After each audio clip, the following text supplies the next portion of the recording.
Like with every education project, the brief of the project was based on the pedagogical principles that the college wanted to introduce. But more so, this school was quite special because it had an extra element to the brief, which was to increase the appeal of the school to the broader community in the southeastern suburbs of Christchurch. The site for the school was previously occupied by Linwood College, which is its predecessor. And after the earthquakes, even though the original school was not extensively damaged, there was an opportunity to rejuvenate the school with the new project that we see today.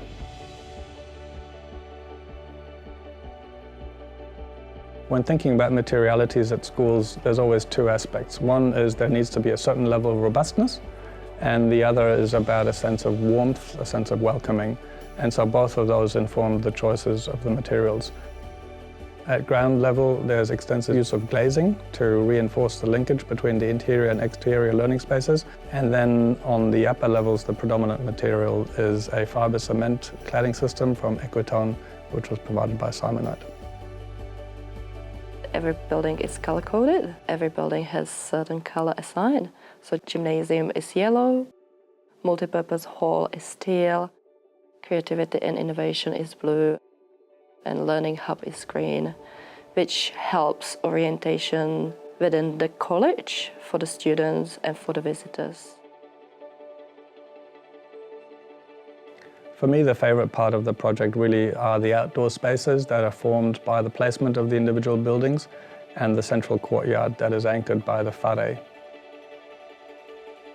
The whare really is the heart of the college community, both physically, its central location, but also philosophically.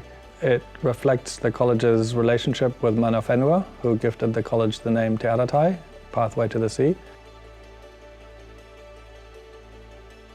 I remember this moment when the school just moved in and we had a little walk around with the school and with the teachers itself. And they said within this first week of moving, it was like a beautiful day and they just had the break for lunch and they felt as the students again, that it was so playful environment for them that they actually wanted to go explore, sit and enjoy the environment.